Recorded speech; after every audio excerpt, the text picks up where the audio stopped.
Ready? Play. And I mean, of course, there's the big story of Navarro having to fight so hard her way through this draw. I mean, she's reached her third straight quarterfinal at the Grand Slam, so basically, you know, she got a fantastic consistency at this level. But you know, she hasn't started the season in an amazing way level-wise, and it's kind of impressive for me to see how she still managed to, you know, to overcome all these difficulties that she's had. Of course, this was a big opportunity for both, regardless of the fact that there's Swiatek in the quarterfinals. I mean, for sure, because of course Kasatkina, you know, adding a quarterfinal at the Australian Open, I mean, it's still something, of course. Even if we know that the matchup against Swiatek is a bit tragic for her. And Navarro, I mean, just, you know, very resilient. She's playing now better and better, because I feel like this match was, I found it enjoyable. And now I'm kind of interesting because, you know, it's of course tough not to see Iga heavily favorite in the next match. But still, I mean, it's still gonna be for sure, I guess, a bit of tougher opponents compared to the ones she's had. Let's see how also well Navarro recovers physically, because she spent so many hours on the court. So probably we have kind of a similar situation that before, you know, we were thinking about the Sinner Alcaraz round 4 matches, you know, because we see Navarro as this sort of player who can, who knows, maybe challenge Iga when she's playing well, when she's incredibly fit. Everything has to go, of course, into the right way for her, but probably right now she's not in the best possible conditions. Also thinking that Iga basically hasn't spent any sort of energy so far in the tournament. So, you know, even for example, if you know, Swiatek doesn't play well right from the beginning and Navarro manages to pick up few games and prolonging the match a little bit, still Iga would have, you know, plenty of energies to use. So I struggle actually to see Navarro winning the next one. But, you know, for sure, it's, you know, if we just compare where Navarro was 1 year ago, where we knew that she was, of course, growing and growing, but still, you know, seeing her 8th in the world and 3 straight quarterfinals at a Grand Slam, it's still, you know, huge if you, you know, look at how well she has grown over the past, let's say, 18 months. Anyway, when it comes to Navarro Kasatkina, yeah, it was definitely quite entertaining. I think the difference between this and the previous Navarro matches was like this was one where she had all the chances to close it out before finally, you know, she could have actually wasted it. There was 1 hour, a 1 hour 15-minute break between the match points she had in the second set and the one in the third set. So that's insane. And you know, it's not like Kasatkina didn't actually get to at least a small chance. She had a break point at 5-all in the third. So definitely quite a tumult. I mean, yeah. 2 break points, actually. 2 break points, yeah. Stuff was happening there. Like Navarro easily could have choked that away, but she didn't. I think she's still going to be a pretty tough, like a tougher opponent for Iga than Kasatkina would have been. Like that's pretty obvious, I think, considering how Iga has been destroying Dasha 6 matches in a row, never losing more than 3 games in a set. Of course, Kasatkina won on grass in like 2021, but let's be honest, that doesn't matter. We've seen Iga hit through these slices so many times now. WTA finals was another Evalis and Raducanu type of match, also just 1 game.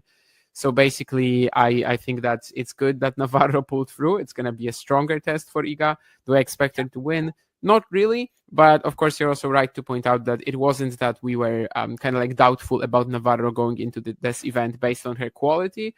It was more so the fact that the form since the US Open seemed to have collapsed, but she has recovered it. And now she's going to play Iga, which, I mean, you can only really gain from this point. Making the quarterfinals, it's already great. I mean, otherwise you can only regain. So we do expect Iga obviously to be in the semis, but maybe Navarro can give her a bit more of a run for her money than Kasatkina would have. It's just a more unpleasant ball to face, I guess, for Iga. Even if, of course, Emma will not be able to attack as much as she was today against Kasatkina. If you enjoyed this video, make sure you hit that like button. Don't forget to subscribe and click that notification bell so you don't miss out on all things tennis. tennis.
Ready?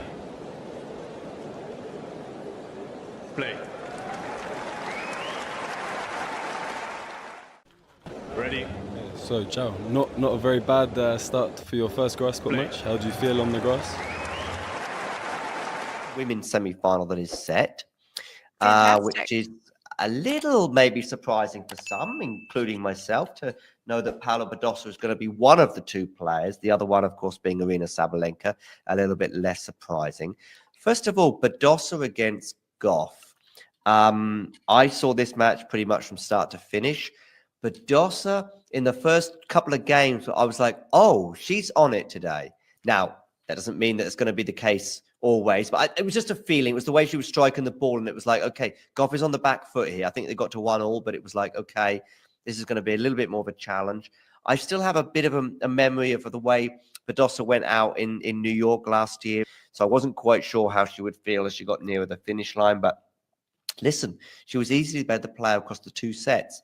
I spoke to Paula in Madrid last year, or sorry, I should say 2023, and they had a match between Goff and Badosa. And about 36 hours before, I spoke to her in a press conference, and I said, Paula, can you give us any clues on, what you might be doing to prepare for this match against Coco? And she wouldn't give me two. She kept her cards close to the chest. So 36 hours later, in the wake of the win that she had, it was a very comfortable win, a really bruising loss, straight sets for Coco, and nothing was going right, particularly on the forehand side. And then, of course, Coco would go on to have a great post-Wimbledon run. But at that time, it was obviously quite concerned. I said to Paula, I said, okay, so I guess the tactic worked. And she threw it back to me.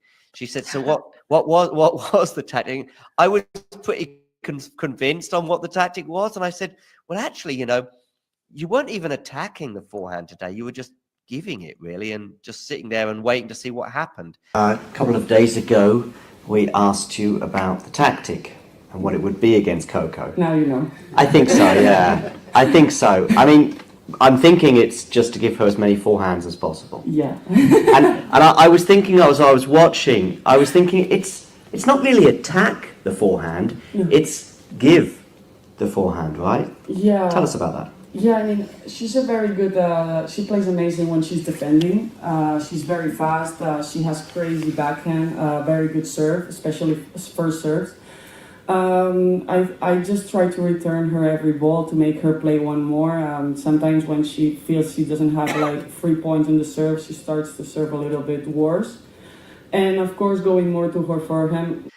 It wasn't quite the same. And she said, yeah. Fortunately, she said, yeah, that was what it was. But I did have sort of everyone in the press conference turn around and look at me as I had to make sure I got things right. But on clay, of course, and particularly where Coco was at the time, you could just give her that forehand and she would eventually, break down.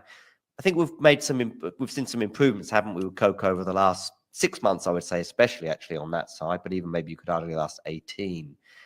But wow, Paula Badosa brought it today. She failed to serve it out for the first time, but she did do it the second time of asking.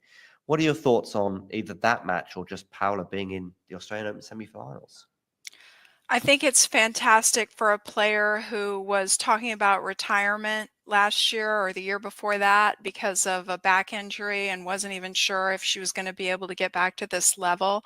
But fortunately for us, she did.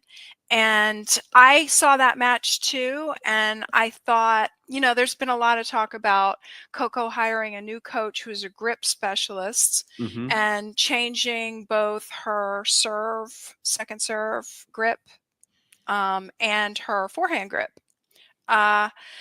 which has been, coming into this year, it's been very Western, her grip. And I think the changes have not been cemented yet. She still falls back on some of her old patterns. And so therefore she's still going to struggle with the forehand, especially on a surface like this where the balls skid. But I do think she got tight. She got very tight. You did, There yeah. was a point in the second set where you could just tell her arm, it was really tense, and she could not find the court with her forehand. And to her credit, Paula noticed. She was also tight and nervous. Mm-hmm. But what did Paula do? She put the ball in the court. Yeah. And that is, you cannot understate how tough that can be, actually, and how mentally strong and disciplined she was in that scenario, and very much deserved to win the match. She did, yeah. There's a few sort of moments when, Paula goes up an early break in the second set, having grabbed the first set in the manner that she did. What was obviously a very tight first set, but then that break gets broken back immediately. And I thought, okay, we're going to settle in now, and it's going to be a 3-set or whatever happens. However, Paula then goes up a double break, but loses one of those breaks. Not necessarily playing that badly, but again, that's a mental challenge that she managed to ultimately overcome. When you mentioned that back injury, by the way, I was fortunate enough, not in a working capacity, but just in the crowd. I was at a match she played against Ostapenko in Rome in 2023, and I saw a lengthy rally go on where she was being pushed side to side, and Ostapenko, I think, ended up winning the point. And at the end of the point, I saw her crouched over in a flower bed, and at the time, I just thought, that's just an example of how grueling that rally was. What I didn't realize is that sort of bending over into the flower bed was obviously her, struggling with her back. Because I think we saw her have a brief effort at trying to play Wimbledon that year. She pulled out the French. She tried to play Wimbledon, which felt like it was a rush back at the time. And then I don't think we really saw her for the rest of 2023. So as you rightfully pointing out, her sort of renaissance with a deep run in New York, and now first, I believe, Grand Slam semi-final in Australia is hats off to her.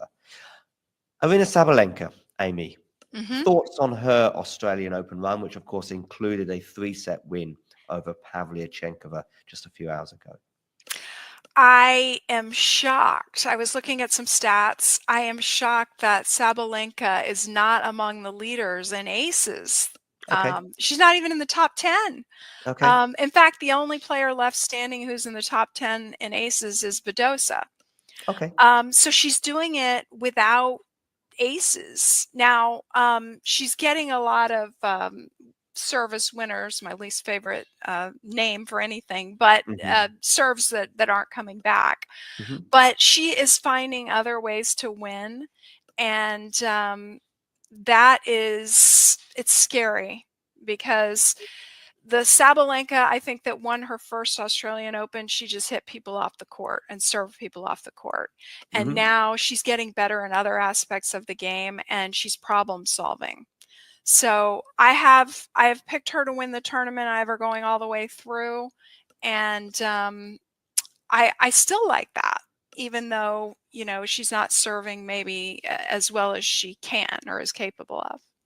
Yeah, and she had a bit of a wobble today. I was just thinking, actually, when you were talking about Coco, I was thinking it's not been a good day for those tweaking their game, tweaking their grips and their serves and motions, because of course Carlos was also, been spoken about a lot in the last few weeks about some of the tweaks he made to his service motion. But having said that, at least a tweak to their game, if you like, and give themselves a bit more variety. Sabalenka, as you said, last year in particular, just adding for example, the drop shot, just to give herself a bit more unpredictability. I'm sure Iga Swiatek on the other side of the draw with Wim Fissette in the last few weeks is trying to do some stuff with her game to give herself a better chance on a hard court in particular. But again, that's for later on down the line because she's still got a quarterfinal to overcome with Emma Navarro. But as for Sabalenka today, it was a real messy match performance. You could see her getting frustrated as well at times, and so weird because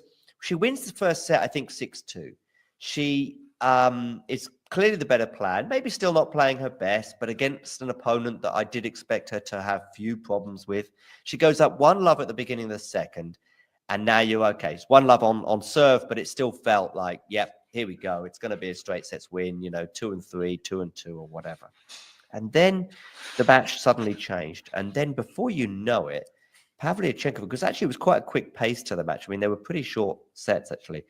Pavlyuchenkova, of course, was up a break in the third set. And it never felt convincing because there were lots of breaks in the match, as you highlighted, Sabalenka on serve, and at least in terms of bases, but I think in general throughout this tournament, she has looked wobbly on serve. But Sabalenka is now going to be playing Paula Badosa. What are your thoughts on that encounter? I'll bring up the head-to-head. It's 5-2 in favor of Aryna. What are your thoughts on that one? These two are literally best friends, and it's not fun to play your best friend at all. But they're professionals, that they'll know how to bring it. I think it's not a favorable matchup for Paula, especially if Aryna is bringing the forehand. And the good thing about being the type of player that Sabalenka is that you never really have to go to a plan B. You know what your plan is. Either I'm going for my shots and committing, or it's just not working for me today. So there's never much debate in your mind about how to play. And both players are strong off both wings, but they're both power players, both excellent servers. But I think Sabalenka is just marginally better in all those aspects. Yeah, Badosa won the first 2 encounters, and now Sabalenka is on a run of 5 in a row. I do remember they won in Stuttgart, was super close before Paula had to retire, and again the injury concerns came back for her in April, I think it was, of last year. But she's overcome them, as I said, and now looking pretty good again and everything else. But 5 in a row for Aryna, and I think when it comes to that dynamic, some people are just better at handling that friendship than others. Some people just can put it out their minds. I know a couple of Portuguese guys that are on the verge of the top 100. In fact, one of them is Jaime Faria, who played Novak Djokovic. He has a head-to-head where he's not won against his friend, and I just feel as though he can't, because he should be winning some of those matches. And again, with Badosa and Sabalenka, I've always thought that some players, some of the absolute top players, even Djokovic as well, you see how well he gets on with so many of these players off the court, and yet on the court he switches, and that gets forgotten about until the last ball drops. I do have Sabalenka, despite some of the wobbles that she's had en route to this semi-final. I do have her probably winning in, I'll go 3 sets. In terms of just matchups, like you mentioned, Aryna has been pulling out the drop shot. I haven't really seen Paula do that to great effect. So I just think that in her development as a player, she's just this much ahead of Paula. But I could definitely see Paula taking a set off of her. Yeah, me too. And fingers crossed we get an exciting encounter. As I say, we've got on the other side of the women's draw a couple more quarterfinals to come before potentially getting we've never had a Sabalenka-Swiatek Grand Slam final. We've had 2 epic finals in Madrid. I think they played a final in Stuttgart as well, and in Rome. But we've never had a Grand Slam final between these two. We still haven't had a Grand Slam final between Jannik Sinner and Carlos Alcaraz. And these 4 players have been in the headlines quite a bit now for the last 3 years, and winning Grand Slams and doing phenomenal things and pulling up trees and winning incredible matches. But we're not going to get Jannik Sinner against Carlos Alcaraz, that's for sure.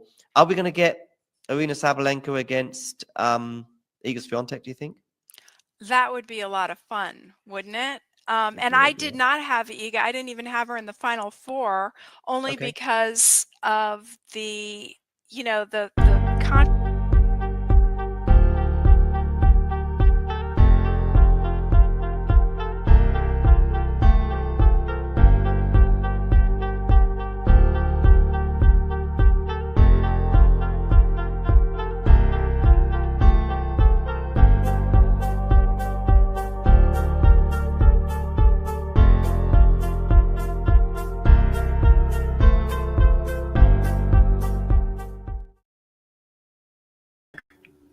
Yo, welcome, ladies and gentlemen, boys and girls, anyone watching this stream.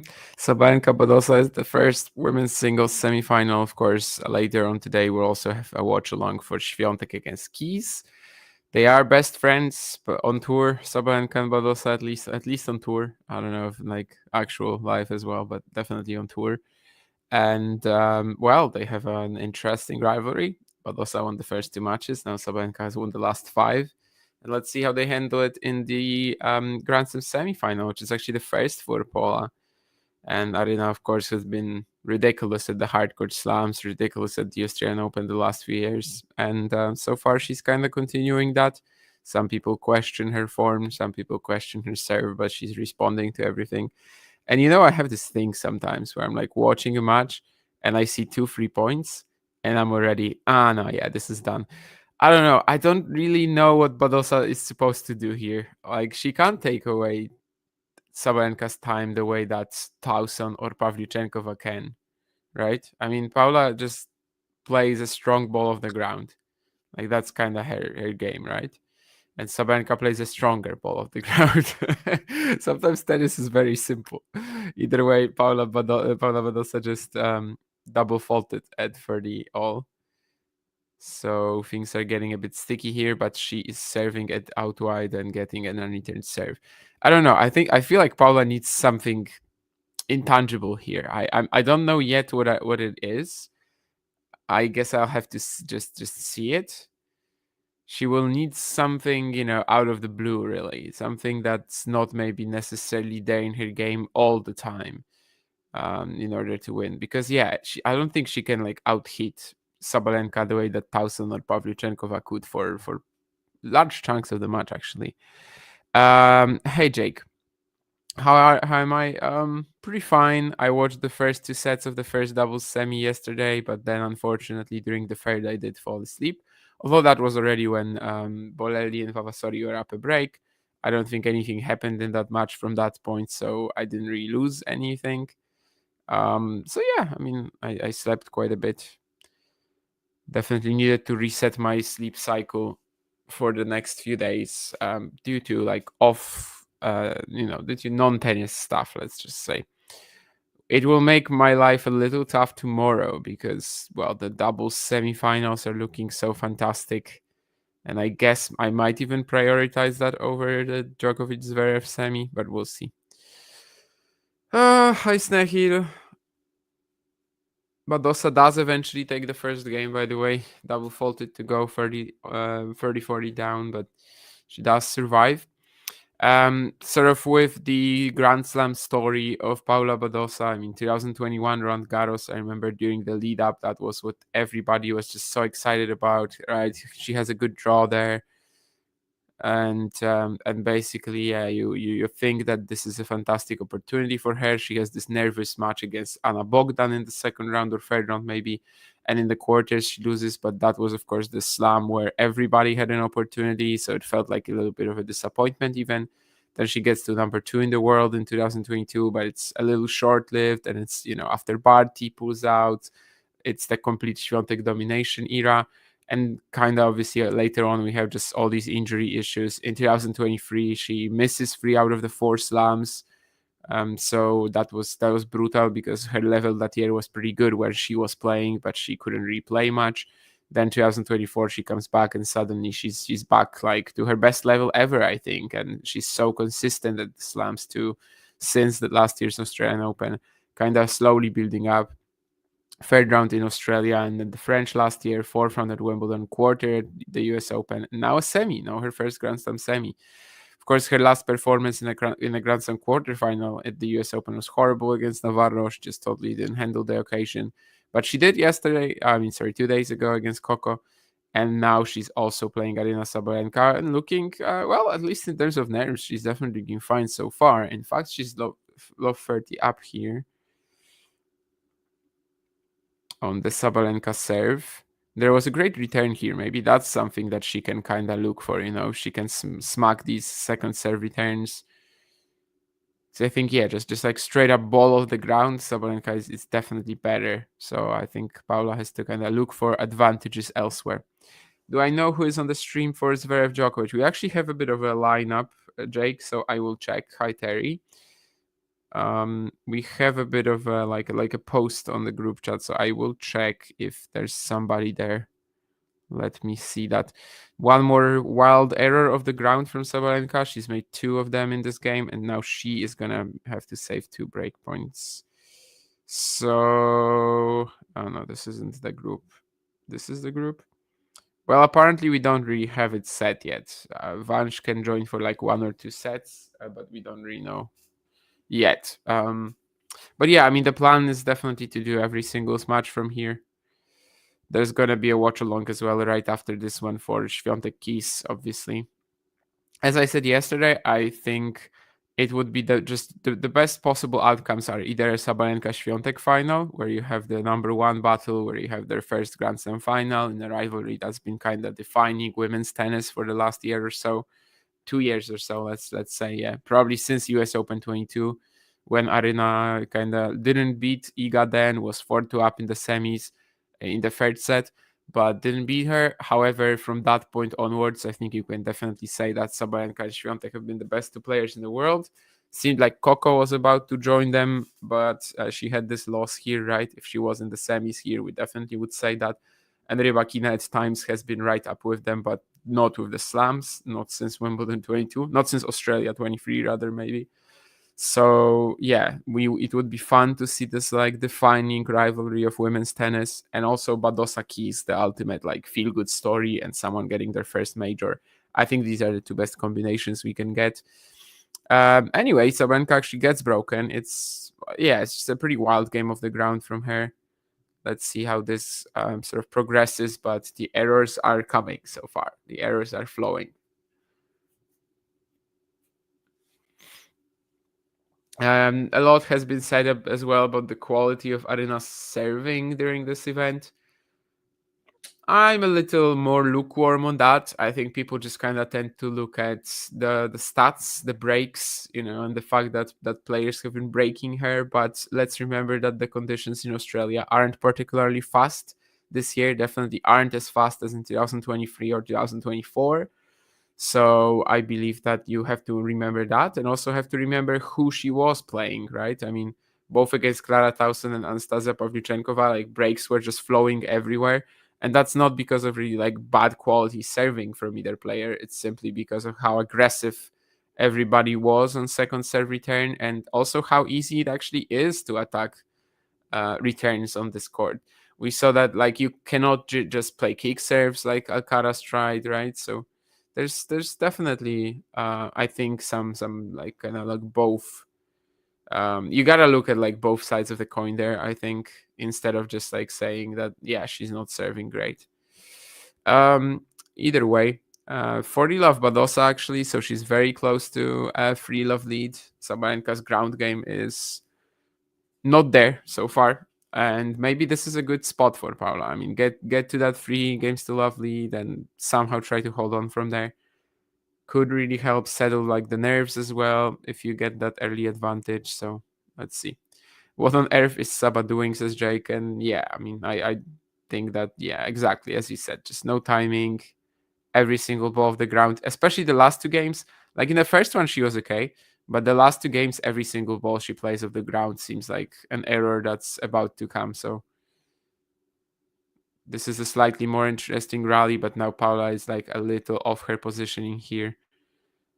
And she's going to miss that cross-court forehand. But yeah, could have closed it out. She was actually the one applying pressure to Sabalenka a little bit more. Snehil praying hard for a Badosa win. Definitely feels like a massive chance for Paula. Last year we still didn't know. No, it does not count, Jake. Last year we still didn't know if Paula was even going to be playing at this stage, because obviously she was contemplating retirement due to the chronic injuries she had, especially with the back.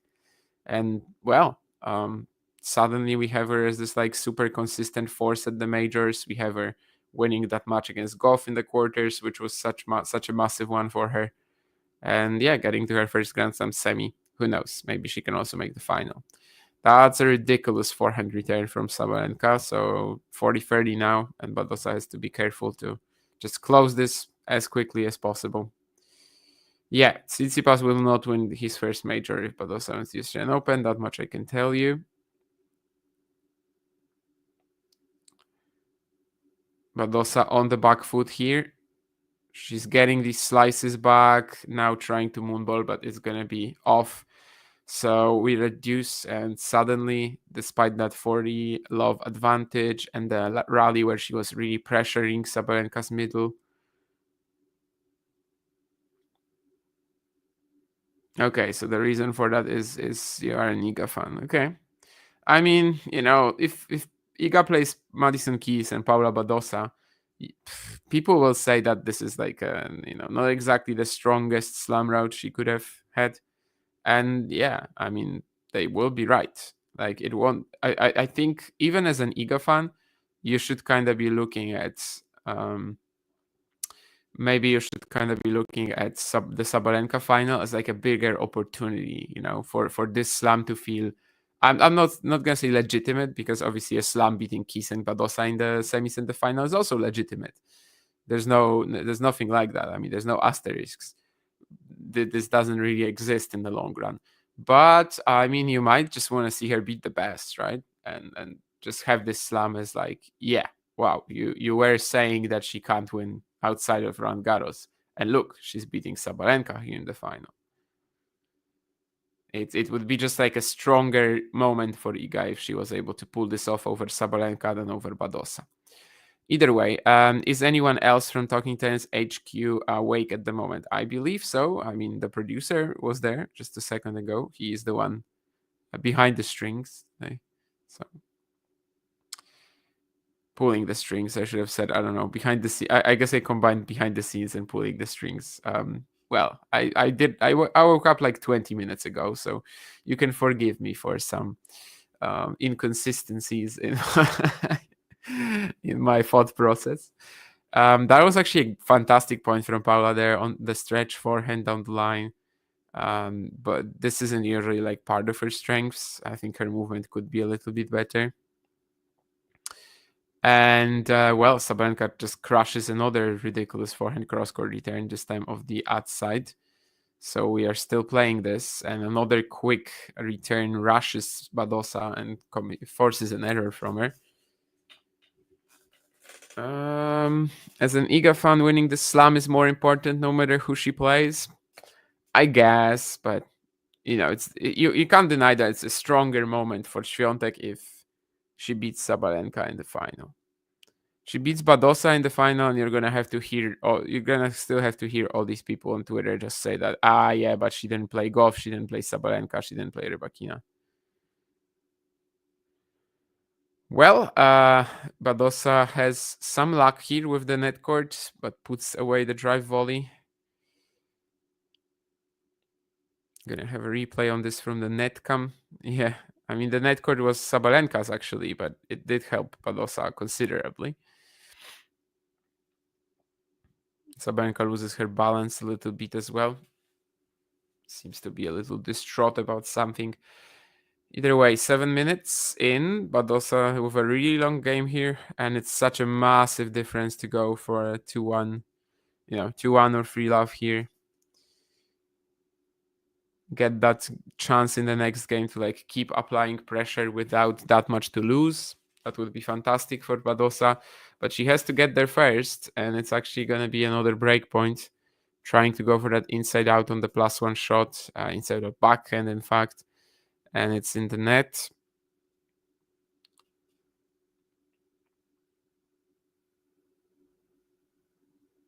Yeah, that's a bit of a painful game for Paula as Sabalenka breaks back from love 40. So, the chance to be 3-0 up was so there. She didn't take it. And now let's see how much she's going to have to pay for it.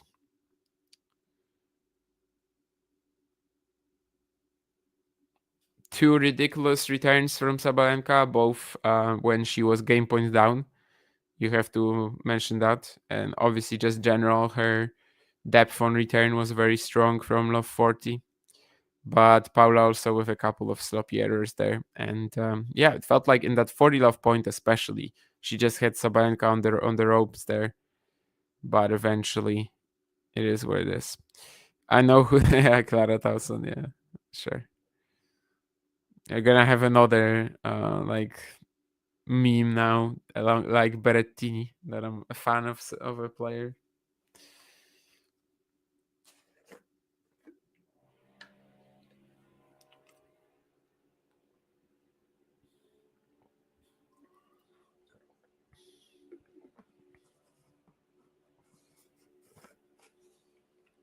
Pavlyuchenkova is then the unofficial winner, Jake.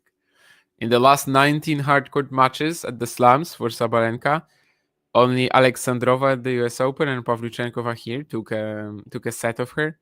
And in the last 19 matches at the Australian Open for Sabalenka, only, of course, it was only Rybakina in the final and Pavlyuchenkova. So I think Anastasia Pavlyuchenkova is the unofficial winner. You should like the Pavlyuchenkova story, Jake, as well. I feel like it's kind of like a Azarenka 2020 US Open, where a veteran player suddenly shows up kind of fitter than ever, and I don't know, just with some vintage hitting. Obviously, didn't work out for her quite in that third set. Let's see. Sabalenka trying to get her first hold of the match. The hitting of the ground has definitely improved by now, but Badosa has the advantage in this rally. Can she close it out? Sabalenka's defending is really strong here. And she has that opportunity for a backhand cross-court pass, but she will not take it. Pavlyuchenkova, the GOAT, yeah. Anastasia Pavlyuchenkova was in a Grand Slam final, right? Paula Badosa, Madison Keys, they were never in a Grand Slam. I mean, sorry, Madison Keys was in a Grand Slam final. Paula Badosa wasn't ever in a Grand Slam final yet. So clearly Anastasia Pavlyuchenkova is the better player. But Paula Badosa has a chance today to match her achievements. And who knows, maybe top them on Saturday. Random question, go for it. Is it going to be about Mark Layal, Abdullah Sherbach, or Daniel Rincon? That's what I'm expecting. Don't disappoint me, man. Unless it's not about tennis at all, then also that I'm expecting that too.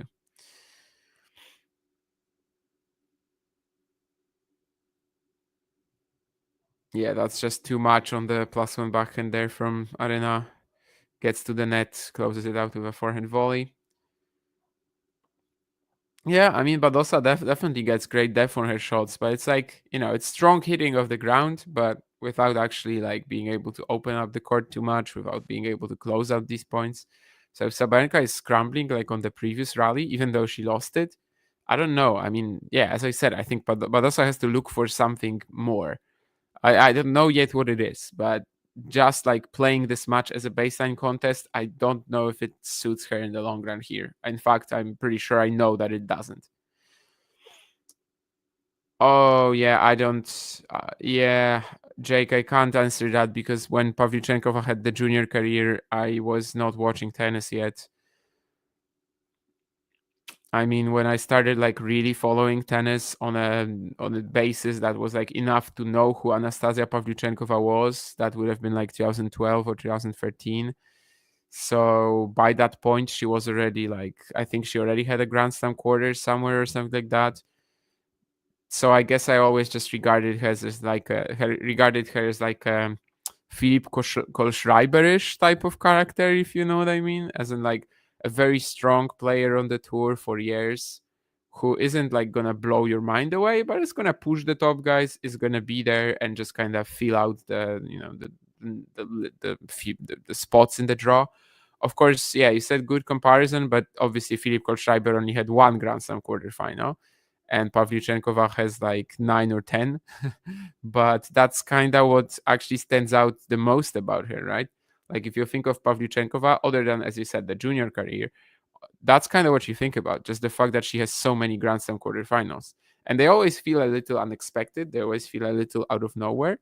So yeah, but I guess that's kind of where I had her ever since I started watching tennis, as like a strong component of the tour, but nobody who's gonna be like, a Grand Slam champion, even a Grand Slam finalist, which she obviously did at Roland Garros 21.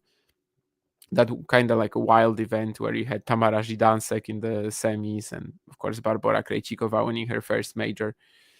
And yeah, 40-30 here for Sabalenka. She's crushing the ball now. The timing is so much better, and she is 2 games all. More and more, I mean, of course, it's just 4 games, but more and more, we're starting to see what I was talking about at the very beginning of the match. Like, hitting contests is not really the way to win it for Paula.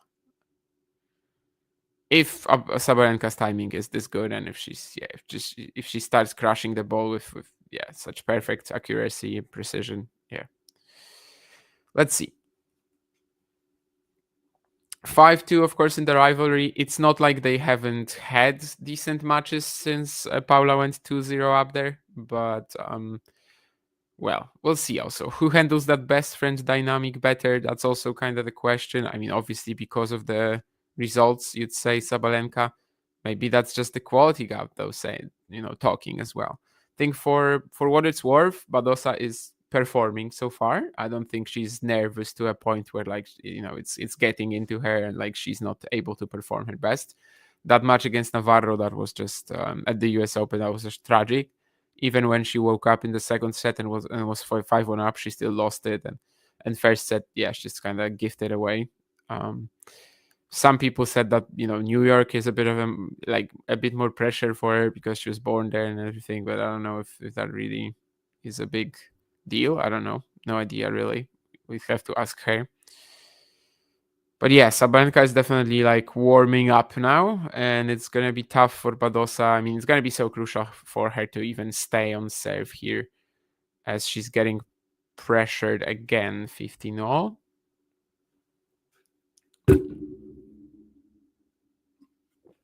Not going to beat Saba shot for shot anyway, says Jake. Indeed, if the timing is fine for Aryna, if you can't like really take this much time away as Pavlyuchenkova did, or even Towson, it's tough. I guess Paula has been trying to do that. I definitely can't say that it's not an effort, but it will take a long, sort of like hard-fought battle to try to win this way. Maybe she can. Then again, obviously, there's not all that much you can do when Aryna is hitting like that. Generally, I remember on some of the previous streams, someone like was mentioning that maybe you can drop shot her or something like that, but you can't really do that when a ball like this is getting at you. You're not gonna drop shot of a massive hit very close to the baseline, obviously. And the returning is also getting a little bit better from Aryna. 30-all now. So yeah, just so crucial for Badosa to even hold here and hold off Sabalenka. Just try to keep going and I guess hope for more weaker patches or maybe more points when you can actually rush her.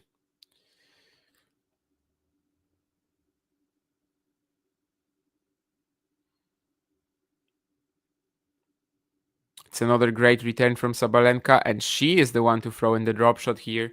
It's perfect.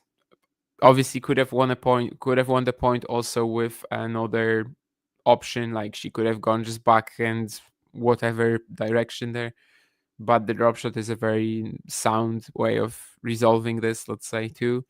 And she has a breakpoint to go 3-2 up, so close to a 3-love lead, Badosa, but now she might actually be down a break after 5 games if Sabalenka wins the next point. And will it be another very strong return? It's decent, definitely. She's scrambling well. She's back in it, but she misfires on the forehand here.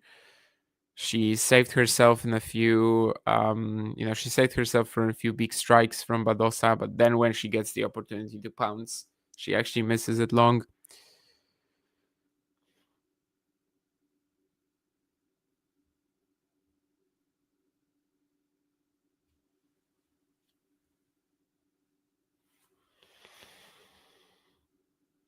Another good return from Sabalenka. She throws in the short slice here, interestingly. And yeah, it's just such a good combination. Oh, she's actually not winning the point yet, but Osa's defending is pretty nice here. But yeah, she's always going to win this in the long run, Sabalenka. She's just so consistent in taking points like this. But yeah, I mean, this was won by the short slice, like completely. Short slice and then a deeper strike backhand cross court. Then eventually she hits a couple more forehands. But yeah, this is just all on the short slice here. So one more break point for her. And honestly, from love to love 40, she is just insane. Let's see if she can get another quality return in. Nope, it's an ace down the tee from Badosa.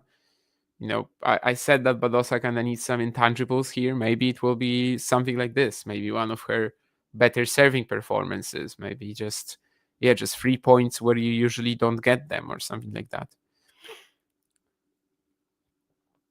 She's actually been producing a lot more aces per set than Sabalenka this Australian Open. Aryna just at 0.9, Paula at 1.7, so basically double the number.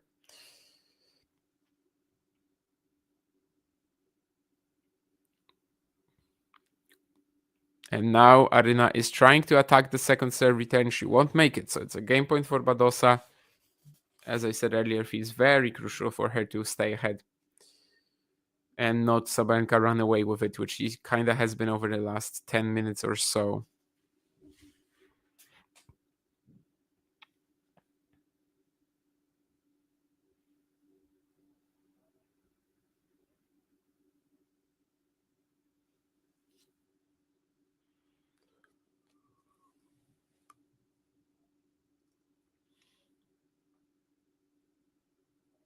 To be fair to Paula, she's handling these deep returns pretty well. Like you don't really see them forcing an error. And Aryna still has to come up with a combination of shots to win the point.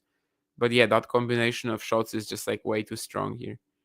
I'll even say this, like if this sort of timing from Aryna is maintained the entire match and then into the final, I think she'd beat Świątek as well. But obviously, it doesn't have to be all like this. Her game is looking high percentage at the minute, but it's not always like that. Well, this could be trouble for Badosa as well. Sabalenka stays in the point somehow. Great forehand line from Badosa. She really should be taking this point, and she is. Took a few more shots than it needed to, but she does take it, and it's another game point.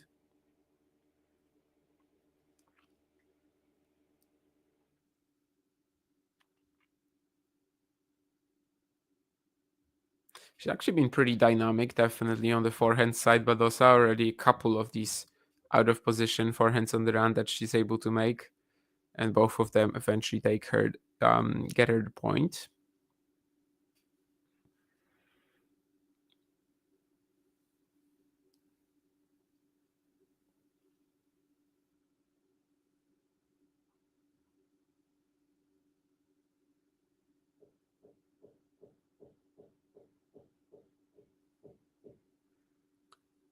But now she's pushed off that angle again, and this time won't be able to get it cross court.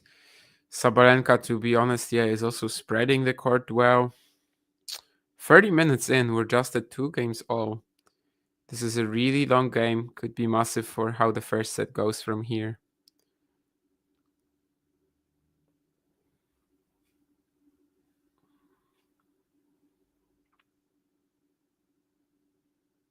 This time it's a block return from Sabalenka. Kinda fortunate to land on the line, that's for sure.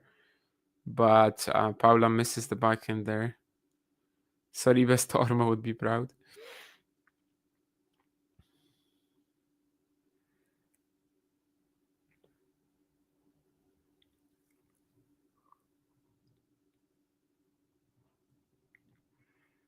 Let's see. This is another breakpoint. I think number 3 in this game for Aryna. It's a second serve as well that she's obviously going to attack. Retossing Badosa. Let's see if this is just like nerves or whatever. Wow, it's another blocked return, this time of the forehand side. I think this one was more out of, well, convenience rather than actually being forced to do it. Either way, it's deuce because the next shot after that, Sabalenka misses. She mishit the backhand cross court. It almost went in, but it didn't. What was Soribes Tormo doing at this event, by the way? I don't even know. I don't know why it's important to me right now, but for some reason I kinda am like, oh, where is Sara Soribes Tormo? You know, why isn't she in a Grand Slam semifinal? Well, breakpoint number 4 coming right up for Sabalenka. This is a massive game in all aspects. Oh yeah, she was in the qualifying and defeated Jaime Furli, but lost Jamie. Sorry, Jaime. I have Faria on my mind clearly. Jamie Furlis and then lost to Madison Inglis. So she had a couple of Australian opponents. Well, there's a slice exchange here. Sabalenka going backhand cross. It's pretty deep. And she throws in another drop shot. Paula should be able to get to it. She does, but the forehand cross-court angle from Sabalenka is really good. And while Badosa almost makes this forehand down the line, this is actually going to be wide. So it's a break for Sabalenka, and it does feel like she's really turned this first set around beautifully. I think that biomechanic expert or whatever it was is also sitting in her box, the one that we had on the channel at some point. I'm like, I recall this guy from somewhere. Thank you, Jake. Go, wishing you a good quality sleep is all I can say. No worries, my man. Just recover. And I know that you like watching matches a bit later. So if there's anything interesting, I know that you probably will make sure to come back to this one. But for now, let's see if Sabalenka just runs away with it the way that you kind of think she could right now. With the way that let's say the patterns have been the last few games. Gavin was his name? Okay. Who will win the women's singles title at the Australian Open? Not much love for Paula Badosa there. Is it fair to say that Keys has that much of a better chance than Paula? I don't know. I think they're at a similar threshold, let's say. I mean, if you have to beat both Świątek and Sabalenka, it's gonna be tough. If you only have to beat one, and then the other in the final, obviously it gets so much more winnable. But yeah, I think Aryna is the favorite from here. But Świątek is not that far behind, I guess, with how well she's played. I think it would be a much better match than their last hardcourt meeting, I guess, in Cincinnati. Was it their last hardcourt meeting? Probably was, right? I mean, they didn't Iga didn't play the Asian swing. They didn't meet at the WTA finals. They couldn't meet at the team competitions since Aryna is not invited.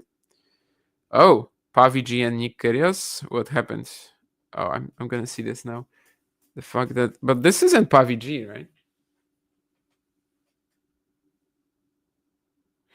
By the way, this is also interesting because, yeah, I mean, honestly, Nick Kyrgios, with the things that he's been saying over the years about players like Carreño Busta or something like that, you legitimately know that he's only saying this because Alex is Australian. Like,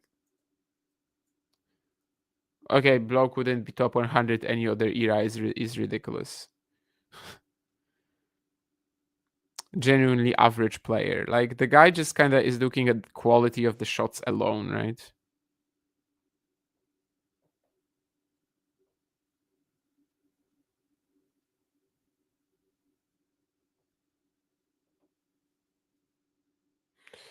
But, well, I mean, tennis is not only a game where you have the serve, the backhand, and the forehand. And Alex has obviously some insane court coverage, insane speed. He has been adding pace over the years to his shots, to his serve. We are closing the roof, by the way. Well, I would suggest that this isn't like a huge boost for either player, but if for anybody, then probably Sabalenka. Keys should like it. But yeah, I mean, in terms of just like quality of the shots alone, obviously Alex doesn't really belong in the top 10, but he's got a lot of other assets that are also, a part of this sport. And he's done a great job just kind of tuning in the rest of his game along the way. But then you have a match like against Sinner, and you kind of see that gap in shot quality that is just like insurmountable at that stage, especially in the night conditions, which are slower, and you kind of can't rush Sinner from that point if you're Alex. Well, this will be another point where Sabalenka kind of outplays Badosa on the angles. Throws in another drop shot of the forehand as well.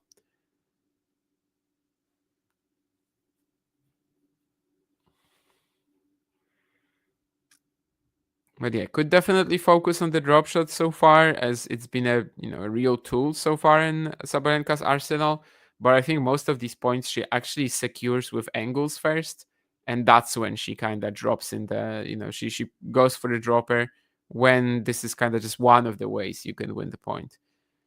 And but yeah, I mean it's kind of the quality of how well she's been spreading the court so far since love 40, obviously. That's mostly the bigger deal here. And she is 40 love up as she's trying to get to a 4-2 lead. Yeah, I mean she's playing fantastic since that early slow start. What I will say though is that Badosa was 2 love and 40 love, right? I mean she could have been 3 love up, and now she doesn't even have 3 games after 6 have been played, or almost have been played. So yeah, it could have been a different set still, but so far it's not. Aryna trying to close out the game. She's just going to miss that forehand cross-court, I believe. 40-15. But yeah, definitely now it feels like Badosa is just kind of up against it in most of the rallies.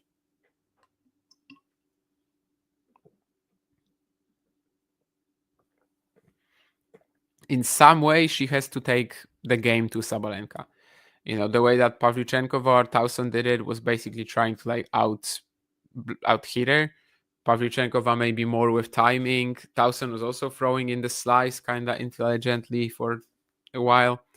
Her movement wasn't really good enough. Pavlyuchenkova had that third set that basically ended up being, just a mess. Maybe it was due to the wind, maybe it was due to fatigue, but she also couldn't keep up that sort of hitting. Whereas Badosa, I don't feel like she's pushing Sabalenka to that extent. I think Aryna is just far too comfortable on the ball so far. And it was okay while the slow start was happening, but right now it's just not cutting it. And it's 4-2 Sabalenka. Let's see if Badosa can hold her off in this game.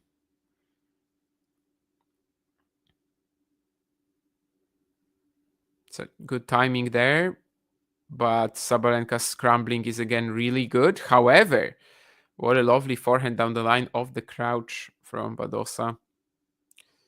She had to be so precise to get this point. Sabalenka's defense has been on point, but this is a great strike here.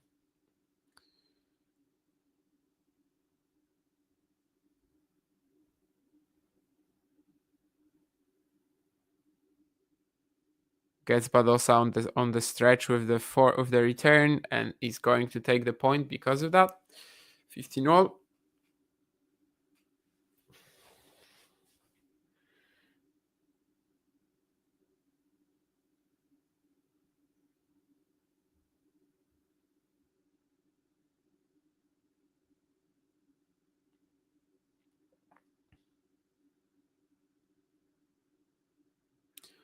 Another nice return. She's trying to go backhand line though, and she's kind of she's obviously kind of shadowing the moves, the motion after this, showing herself what she did wrong. But yeah, definitely wasn't positioned well for that shot. Some of that, though, was the Badosa depth. 30-15. Second serve, Paula has been under pressure anytime this happens. So let's see what Sabalenka can cook up here. There's some early advantage, but actually she just crushes a forehand winner cross court here. Yeah, just middle ball, middle depth, and suddenly Sabalenka is there, just with a ridiculous angle again. Her angles today, yeah, that's kind of been the main thing for me. How comfortable she is on the ball here. And 30-all, one more second serve that Sabalenka will be trying to look at and then potentially crack another advantageous return. Getting a bit nervy for Badosa with the retossing. Let's see. It's pretty deep second serve at the body. Sabalenka is forced to defend. And Paula gets the job done. Strong depth on all three shots. That was a good one.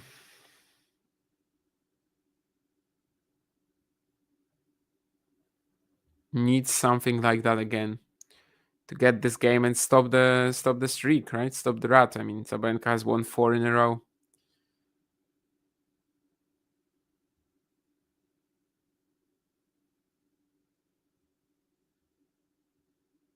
She's in this return point as well, Aryna, and wow.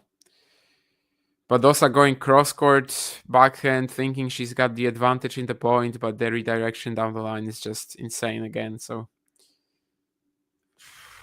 yeah, I mean, this is not looking easy for Paula. The way that Sabalenka is playing, you gotta take her out of the comfort zone somehow, and she's not really finding ways to do that yet. It could be a bit tricky for a player like Paula generally, because most players she can just beat in this sort of shot for shot contest, right? Most players she can just out rally and out hit off the ground, but so far she can't do that to Sabalenka.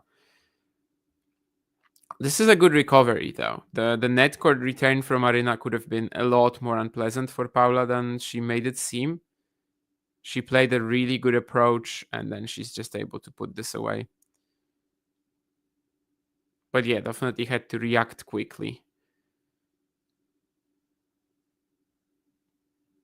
As she has to react quickly in this set in order to stay in it. And a strong serve gives her the game. The streak has been snapped. It's 4-3 Sabalenka, still up a break, but it's much better than if it was a 5-2. After the changeover, we're going to get Aryna serving for a 5-3 lead.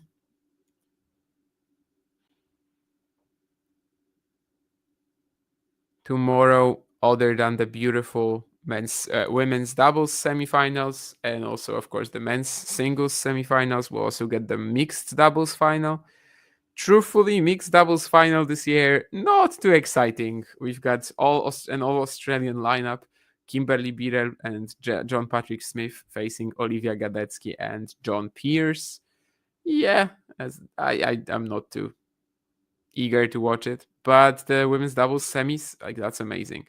Siniakova, Townsend, Andreeva, Schneider, maybe especially, and then Ciel Ostapenko, that's always popcorn. So, and they're also playing the number 2 seeds, so it's not like their opponents are something weak or something like that.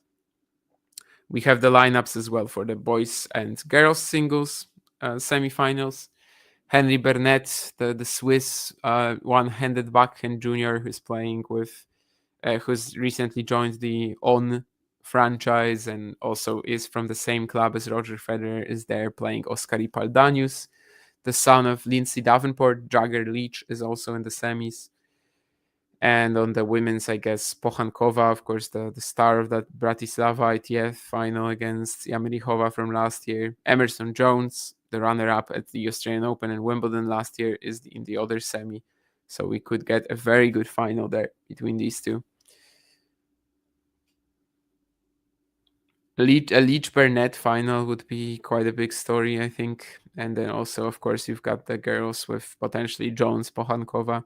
Could be a very nice set of finalists and potentially then winners as well.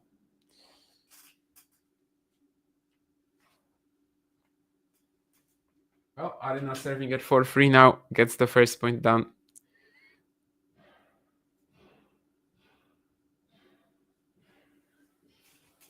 Massive turnaround from love to love 40 in this set. Let's see if she can just keep rolling with it or not.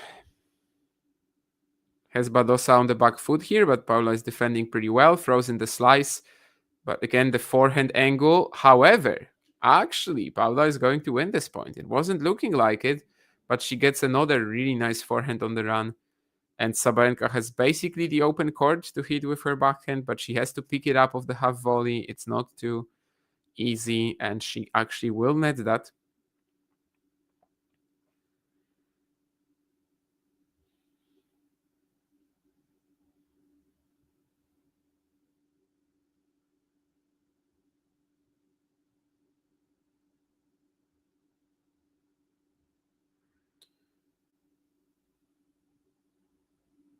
Guess the serve is out since Sabalenka seems pretty. Yeah, I guess it is. 15-all. Maybe this is when Paula can apply some pressure. Yeah, it's just too short though. Badosa moved back to get that heavier second serve return and didn't really get that. Inside out from Sabalenka on the backhand just for a winner there. In fact, it was the positioning kind of that still made Paula, she was still on the back foot despite hitting a relatively aggressive return, so couldn't really afford that. And now we have Aryna with another unreturned serve, 4-3, 40-15. She's getting close to this opening set.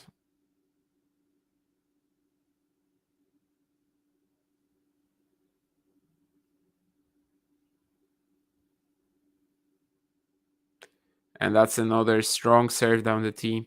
5-3 Sabalenka. Last chance, last call for Badosa to stick with her in the opening set. But to be honest with you, yeah, the last 6 games or so, Sabalenka has just been in crushing form.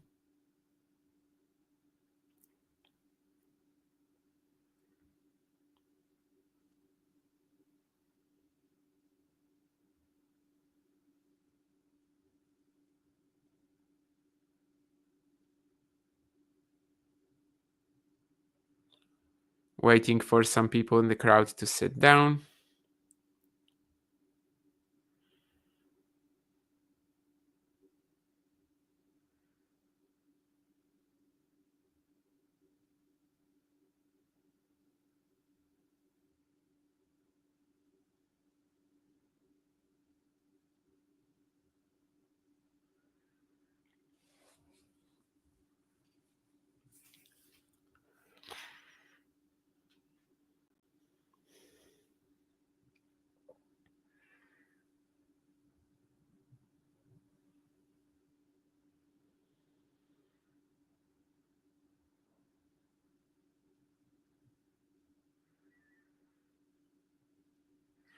Okay, that's a missed second serve return from Sabalenka. She was definitely eager to take this quickly down the line. Doesn't connect with it, so 30 love up for Badosa, and obviously she's got this goal right now of just like extending this set and hoping that the next game will be any different. And in fact, this is probably, well, she was also 40 love up in the third game of the match and she didn't take it, but this is just like a very strong serving game from her. 191 down the tee, actually. That's massive. And that's another fantastic serve. So yeah, I mentioned earlier that one of the potential intangibles that like could take this match away from a baseline contest would be if Badosa just has a really strong serving day. And in fact, that's what she delivered, at least in this game, which only lasted 1 minute and 3 seconds. Very much, away from what we've been witnessing this entire match so far, with many long deuce games and generally not that much, in terms of unreturned serves action. But the last 2 games for both players, they were actually just very strong displays on serve. The bad part about this for Badosa is, of course, that Aryna will be serving for it after the changeover, and that's when we're kind of gonna learn a lot about how this set and maybe even the match will go.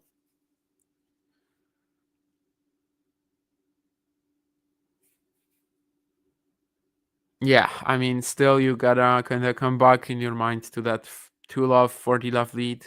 Wonder what happens there if Badosa goes 3-love up. Maybe now she's the one go 5-4 up. Maybe she's actually already got the first set. Who knows? But obviously that's what we can dwell on that. Badosa can't. Badosa just has to keep working with it and yeah, serving for the set. Sabalenka.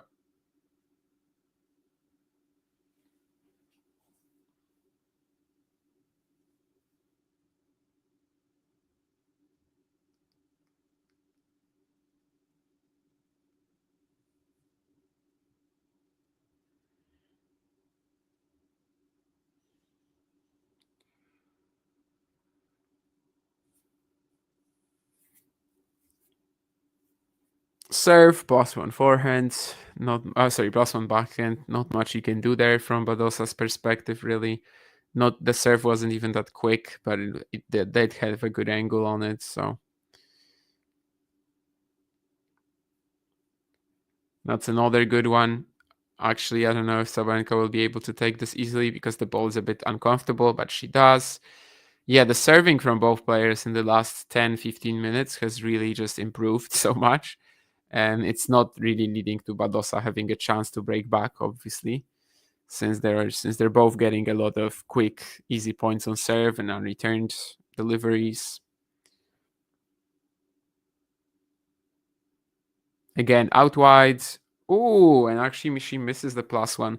Maybe she did kind of overcomplicate things there, trying to wrong foot Badosa. Maybe it was better to just slam it and, be done with it. But 30-15, she's still in control.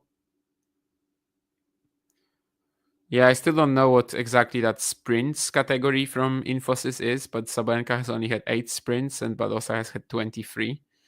So that also kind of tells you who's more on the back foot here, obviously.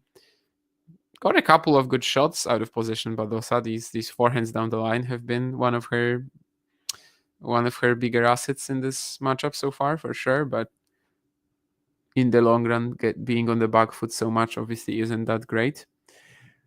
But also trying to attack the second serve, gonna net the return. So 2 set points for Sabalenka for a rather competitive, but from love to love 40, also a pretty easy set for her considering how well she's been playing. It's just the slow start really that made this competitive. It could have been like a 6-2 set if Sabalenka just kicks it off right away. And in fact, she finds an ace down the tee here, so 6-4. And now it does seem like we're kind of watching out for potentially Aryna dropping that level, losing her rhythm a little bit, because otherwise it's going to be very hard for Badosa to come back. And the last 3 games, by the way, just dominated by the servers. So considering that Aryna was already up a break, that's obviously one of the best scenarios she could have hoped for from here. Yeah, the serving stats, I mean, she's at like 67% on first serve points won, but yeah, the last three games were super quick for both players. 19 winners to 14 unforced errors for Sabalenka. I wonder how many of these unforced errors were in the first 3 games. I would say most of them, or well, half of them, let's say. Badosa at 6-9, 2 out of 7 on breakpoints. Sabalenka 1 out of 1 for Badosa. And yeah, after the slow start, just crushing display from Sabalenka. The angles she's playing with, how consistent she is as well, how good her rhythm has been off the ground. It's just making it very hard for Badosa to do anything. And as I said earlier, like the opponents that actually pushed Sabalenka this event, they kind of took the game to her. Both of them did that in like a way of trying to out-hit them and actually having a shot. Badosa, can she do it? Like she's a great aggressive ball striker, and most players on the tour she can simply beat by out hitting them, by hitting with more consistent depth, pace, heaviness. But it's not clicking against Sabalenka when she's on it. I don't know. And again, it's not that easy to find solutions. Maybe she just needs serving like she did at the kind of serving that she produced at 3-5, right? At 4-5. Yeah, at 3-5. We'll see. Not much of a break here. Badosa just starting the second set almost right away. Things are looking bleak, but obviously she's not out of the match yet, so.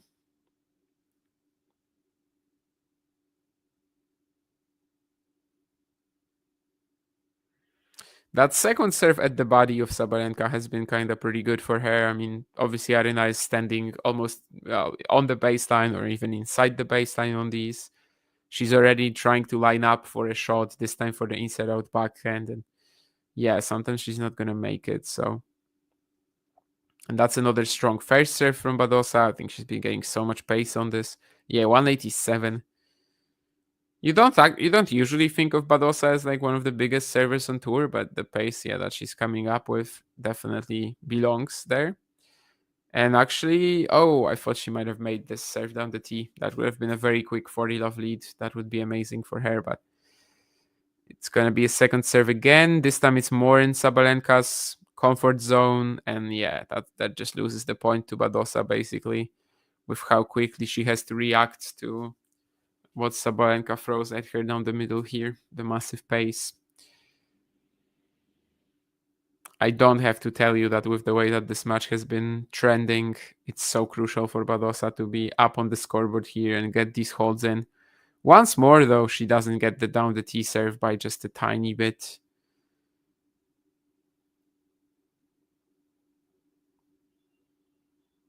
Aryna misses another second serve return, though. So 2 in a row. Two in this game.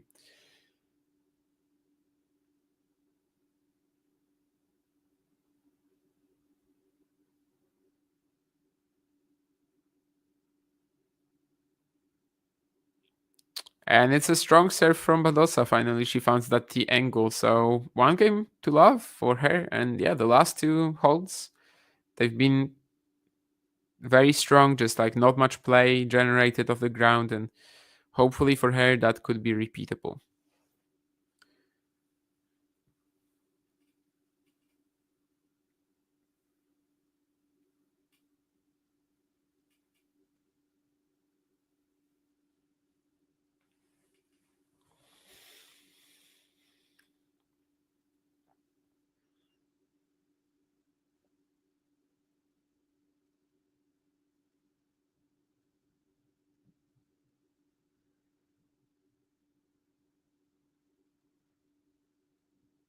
Gets Sabalenka on the stretch here, but how does Aryna make that banana forehand down the line?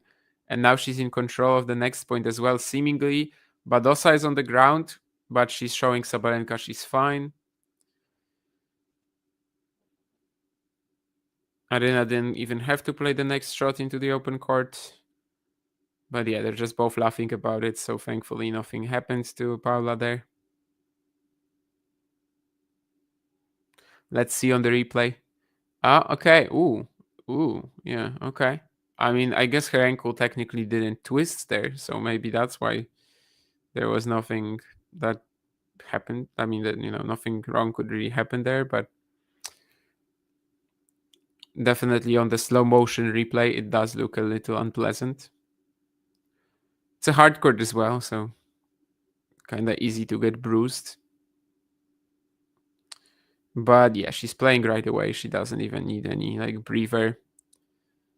Sabalenka with some great depth here and the backhand cross court while looking a little bit, well, I don't want to say a miss hit, but definitely looking like she could have hit it a bit cleaner.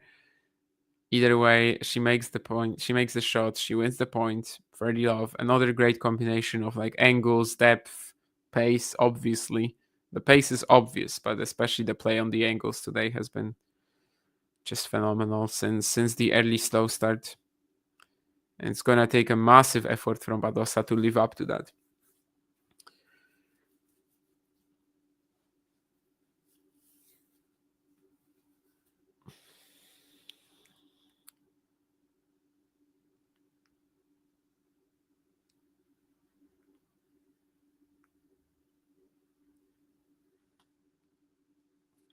So yesterday we had that match where everybody says that Alex de Minaur just has zero belief that he can beat Yannick Sinner, and I think that's true. Here we have a match where I think Badosa has the belief that she can beat Sabalenka, but I don't know if she actually can, sort of going about it the way she is right now. Because she definitely trusts herself in the baseline contest with Sabalenka, but she's losing that baseline contest. But again, maybe we're just waiting for Sabalenka's level to drop. Maybe that's what Badosa is counting on. And again, if she can keep serving like she's been the last 2 games, she might get some cracks eventually just by the virtue of that pressure and yeah, not allowing Sabalenka to race ahead too much.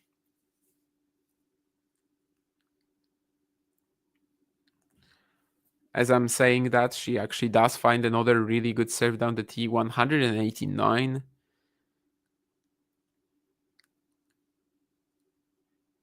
And she also finds an ace out wide, 186. So yeah, the last few games, Badosa is just like serve botting.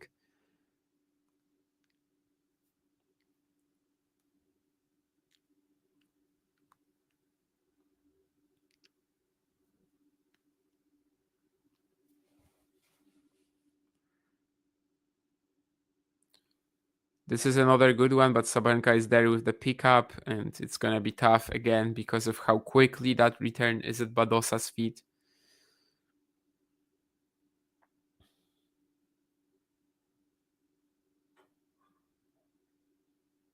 Another great serve down the tee, but this time Aryna has the reaction. And let's see if she can turn the point around. She already has. Now it's just about now it's just about putting it away, which she does with the whipper forehand cross court. 30 all from suddenly, these 2 amazing serves from Paula at the beginning of the game. We are at 30 all, and it's getting dicey again. It's getting tough. It's getting more nervy. Yeah, Aryna again almost not making that forehand cross court put away, but she does find the line.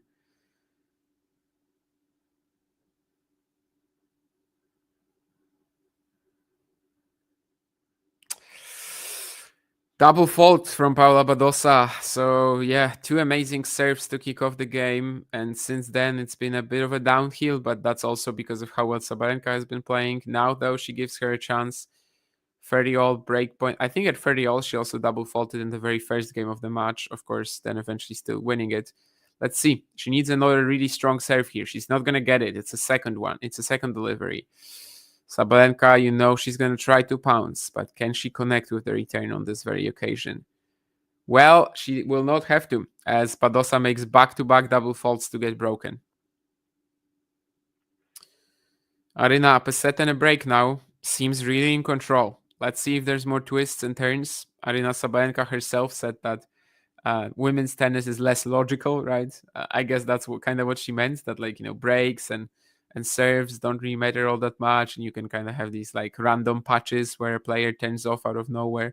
But I don't know, Sabalenka just doesn't seem like it today. Let's see. We have another replay of that fall from Badosa. Why are you showing me this? My ankle hurts when I see it. I've had some issues with my right ankle in the past, so perhaps maybe that's why I'm a little bit more, let's say, it just kind of feels like it's my ankle that's getting twisted there when Badosa is falling when I'm watching this. The horrible part about all, the ankle injuries is that once it's broken or twisted for the first time, it's always going to be a little bit more loose. So there's always more likelihood that it's going to come back. But thankfully, I haven't had that in a couple of years now. Actually, I've had some minor, I guess. I remember when I went to Sweden over a year ago, I had both my ankles a little bit looser, let's say, after just stepping wrong somewhere. But I think maybe since then I've been fine.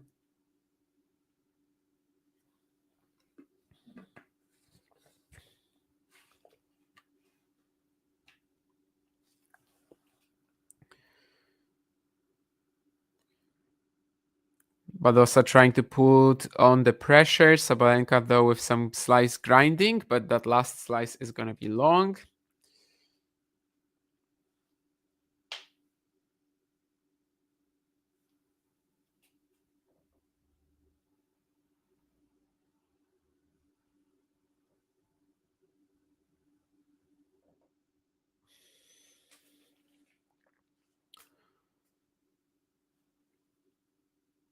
Aryna hasn't had any issues on serve since the first game of the match, really. So let's see if she can just keep rolling like this. Another deep forehand cross-court angle definitely will help, and then she's onto the net quickly with the drive volley finish.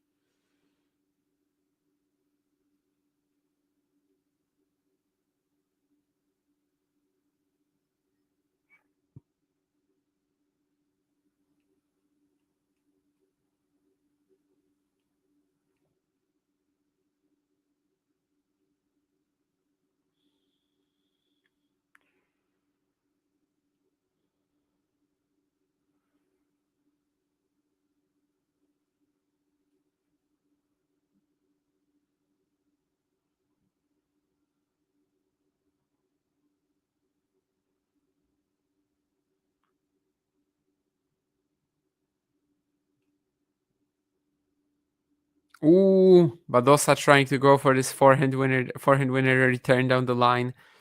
Barely, just narrowly gonna miss this angle. Of course, that's also due to the quality of the Sabalenka second serve that she had to go for it, basically. Aryna opened up the angle for her, invited her, and just made her play this very low margin shot. Yes, Nurlan, it's definitely true that I have the capabilities to move at the speed of light. No, I've never been like a good sprinter, so probably not. I think I'm very fast on and like agile on the first 2-3 steps, and that's mostly just table tennis related, I think. But in terms of actual footwork on the tennis court, I don't feel like I'm the fastest. I also tend to hesitate a lot when there's a shot you can chase down. Kind of like stop midway and then have to restart again. But yeah, sprinting has never been a powerful ability for me. I feel like I'm more of an endurance guy. That's always at least been the case in like school and everything. Sabalenka throwing in another forehand drop shot. Badosa is just too far away from the court for that to ever be a possibility. If she could move at the speed of light, as Nurlan is suggesting, then yeah, probably she would be able to get to this ball. If she could move at the speed of Alex de Minaur, probably still not. So that kind of tells you how far out of position she was for Aryna to have this drop shot just like lined up for her so perfectly. And it's 6-4, 3-1. 25 winners to 7.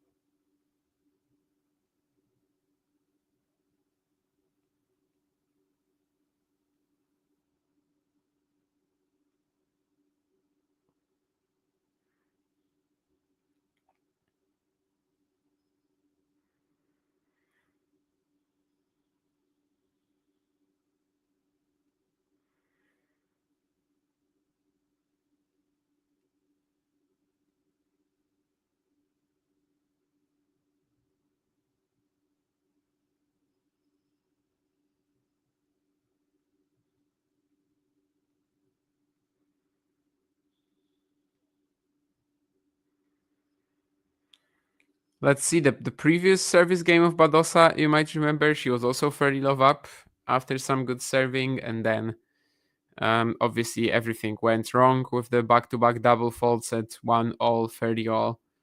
Now she also loses the third point of the game. Sabalenka, when she gets that timing right, when she has the ball kind of like middle of the court today, yeah, she's really scary. Like, this is a scary performance. Just there's no other way to say it. This is a performance where Iga Świątek and Madison Keys, I mean, I'm sure they aren't really watching this match, at least not most of it. They're obviously preparing for their clash. They're probably like watch some of it later as they are preparing for the final, the winner of that match. But if they are watching, they are looking at it and thinking, wow, I mean, the final is not going to be easy. And of course, assuming it's Sabalenka, but yeah, that's how well she's been playing since that love 2, love 40. 30-all here. Let's see, another crucial point, crucial game. Cannon of a forehand return from Sabalenka. Badosa somehow plays it back. Can she actually win the point from here, though?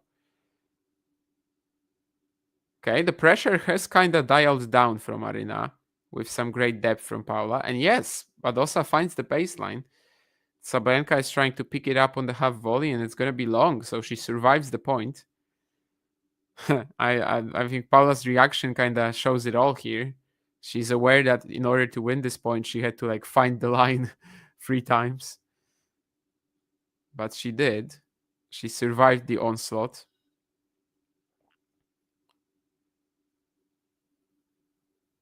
And can she get the game? Another good return from Sabalenka, but perhaps Badosa has neutralized once more. Tries to go forehand line there, maybe a little bit too tempted there to pull the trigger.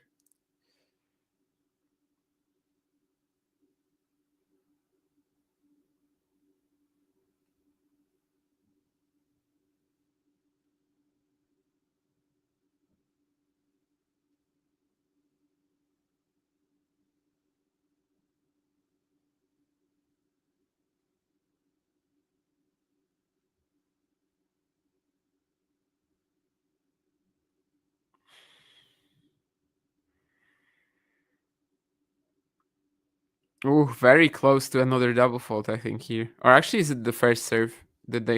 Was it 2 lets? Remind me. I don't know.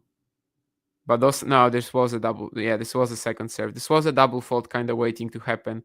And I think Badosa tried to go huge on the second serve here, but she misses it. So it's a break point for Sabalenka to go 2 sets. A set and 2 breaks up. Well, I'm not gonna lie to you. It would feel like the match with how well she's been playing. I mean, even one break here kind of felt like the match. Just maybe Badosa could avoid the consecutive double faults to get broken again. That would be good. She does get the second serve in. But Sabalenka is on it. I mean, what a forehand inside in. Yeah, this is just unplayable. Badosa is just standing there and like, what am I supposed to do? And I mean, there's literally nothing. I'm gonna like keep some, deeper thoughts, let's say, for the end of the match, but Sabalenka is looking just like unplayable again in Australia. And we should be used to this by now. I mean, she's going for her 20th match win in a row on these courts. And they've actually played very differently over the years too. Like 2023, if you remember, that was like that flat hitter paradise edition, right? 2024, it kind of gets like into medium fastish pace. This year, it feels like it's much slower, but it doesn't matter. Every single time, she's just 6-4, 4-1, 2 breaks up in the second set, Sabalenka. Let's see if she can just cruise to the finish. Since love 2, love 40, she's been absolutely perfect. I mean, it's no other word to describe it.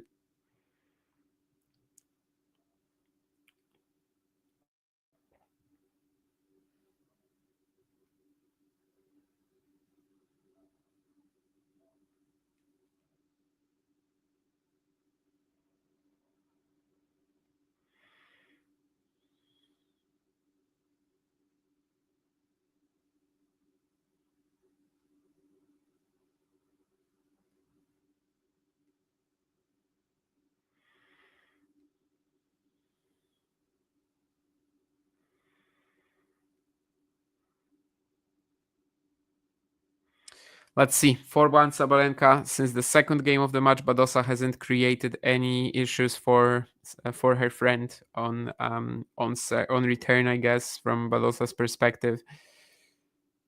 And doesn't seem like it will be the case here either. Even the serving from Sabalenka, which people have been complaining about most of the event. I mean, it's just like everything is on point for her today since the slow start.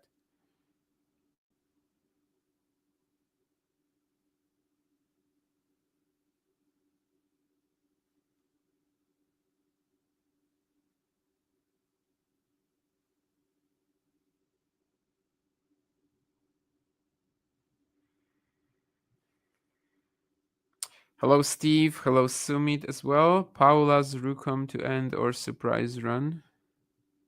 Oh, that's a twist in this rally. I think Sabalenka felt like she was definitely in control there, but Badosa fires one of the best shots of the match. Well, maybe not in control, but like that she's not going to be killed by Badosa on this very ball. But actually she is. But Sabalenka is serving at 11 kilometers more on the first serve today than in the entire tournament, interestingly. 166 for the event, 177. I feel like Badosa's serving is also pretty good outside of the double faults. But she definitely had a few games. She was just like speed running. Yeah, this time the net cord on the return, that's also not going to help Badosa. It just sets up Sabalenka for the easy winner, 40-15.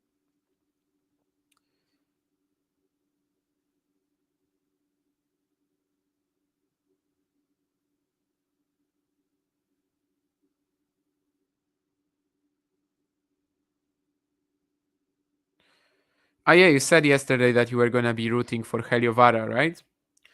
So yeah, glad for you. They're going to play Bolelli Vavasori in the men's doubles final. Of course, Harry and Henry won Wimbledon last year, saving championship points against Thompson Purcell, or Purcell Thompson, I should say. And then, of course, Bolelli Vavasori, they're looking for their first title after missing out in 2 finals last year. So a big one for them for sure. They lost in Australia to Bopana Ebden. They lost at Roland Garros to Arevalo Pavic.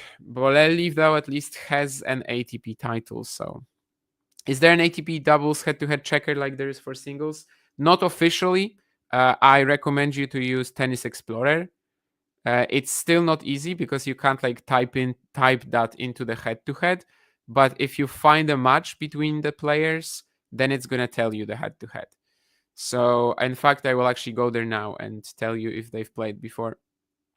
Also, Flash Score does the same, but it's not gonna tell you like individually. So it's not gonna tell you like, let's say Heliovara, how many times he's played pattern. You could still do it though. You could just like on Tennis Explorer, you could still pull up all of their matches, like all of someone's matches, and then simply use Control F, right? But yeah, ATP doesn't have that option either anyway. And yes, they've played twice, Bolelli Vavasori against Heliovara Paten. So the first match was, let me see. First match was Wimbledon, 6-3, 6-4, first round. That was won obviously by Heliovara and Paten, considering that they won the title. And also later they played in the final of Beijing when Bolelli Vavasori won 10-5 in the third set. 10-5 is of course the match tiebreak. Tennis Explorer. ATP need to step up and develop that function. Yeah, I mean, head-to-heads for doubles are a little more tricky, definitely. Because again, like you don't, the pairs usually that it's just not really that useful because the pairs tends to like mix up, right? Rarely it is the case that someone plays with the other partner for like 10 years or something like that. So in many cases, the doubles head-to-heads just aren't that massive. Maybe that's why it's like not considered as important. But yeah, either way, Bolelli, Vavasori, Heliovara, Paten, 2 matches last year, Wimbledon round 1, and also Beijing final. Let's see. Deuce here, but Sabalenka should put this away. Yes, she does. Game point. Do you feel like against players like Sabalenka, the best strategy is not to give them any angle, just hit the ball hard into the body and give her the initiative, and hope she makes unforced errors? I mean, considering that Badosa is doing literally what you are describing, Nurlan, and it's not working, I don't know. I think Tauson and Pavlyuchenkova pushed Sabalenka because other than just like trying to hit deep balls at the middle, they were also like taking time away. They really made Aryna's timing uncomfortable. And Badosa is unable to do it. Like Aryna has too much time on the ball here. I think you either have to, yeah, as you said, pray she makes unforced errors, but when she's in rhythm, just like she is today, you gotta take time away. You gotta push her more than Paula is doing here because yeah, this just isn't gonna work. Like Paula is playing this match exactly the same as she is in any other matchup, and she can't out-hit Sabalenka. She can out-hit pretty much anybody on the tour, but she can't out-hit Sabalenka. And it's 6-4-5-1 now. Actually, a great forehand cross-court response from Sabalenka on the run as well. So 80 minutes in, so close to another Australian Open final. And well, I will keep singing her praises when she takes the match. We see some shots already of Iga preparing just warming up in the corridor there.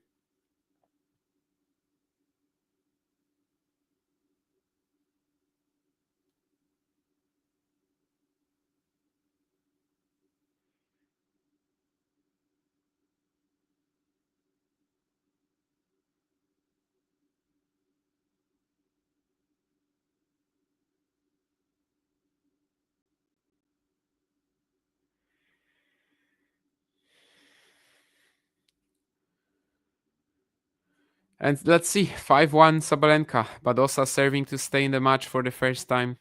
She lost the last 2 service games, but now finds an ace out wide at 165. I think she's really trying to go after her second serves now. And, well, it's a strategy of sorts. I mean, obviously, she's desperate at the moment. She needs to look for whatever she can.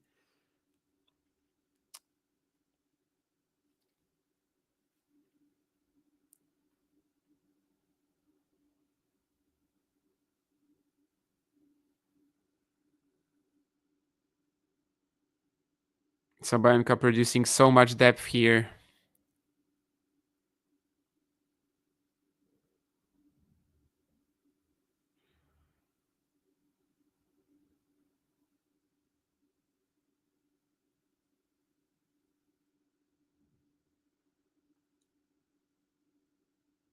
Just 3 points away from the match now. 3 points away from another Australian Open final.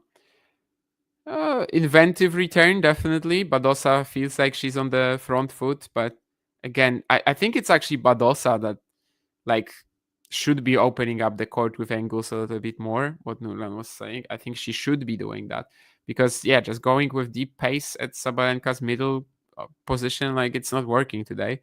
And in fact, this is what Paula does very well here with the back and cross court here. I mean, just as I said, she's kind of desperate at the moment, so she's more willing to go for stuff like this.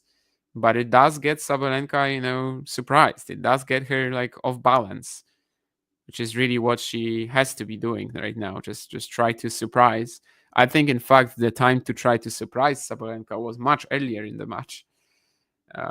Right now, it just seems like she's trying to extend it rather than anything else. Will it be 5-2 though? 40-15 Badosa, chance for another game. Just let Sabalenka serve it out, see if anything pops up. And indeed, that's what we're going to see. Even the reaction from Badosa when she wins the game, she's like, hands into the air. Kind of like Eva Liss when she won that first game against Świątek. Steve, no, I did not see. Unfortunately, the junior event has been a little, just tough for me to watch this event so far because we've been doing all these night watch-alongs. So obviously then I can't follow it. And today I just had to get a lot of sleep. I have to reset my sleep cycle for the next few days due to just non-tennis stuff. So yeah, I saw most of the first doubles semi, but that was it for me before this one. Most probably the coming up game end of this match. Yeah, I mean, considering that Sabalenka hasn't faced any issues on serve since the second game of the match, probably. And even if she loses one break here, she's got that insurance as well. Sabalenka is a smart person. She's economical. She's not gonna just like take some sort of a loan in a foreign currency, right? She made sure that she has insurance. She's got the serving for the match. I mean, she's gonna be serving for the match twice potentially. So let's see. It would again take another spectacular effort from Badosa to just keep up with her here, the way that Aryna has been playing. And well, the serve is on points today as well. The people have been complaining the event, but like most of the event, but no, serve is on point.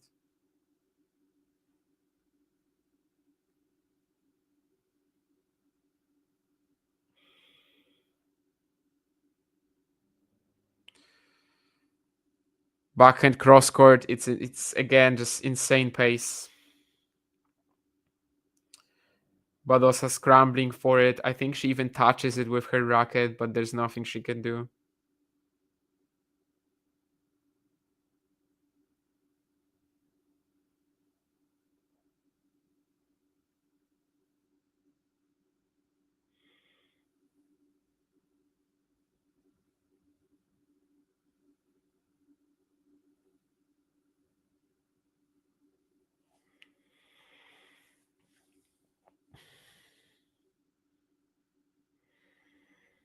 Badosa trying to find a deep forehand return down the line, but that's just going to be 3 match points for Sabalenka. Let's see if she can take it.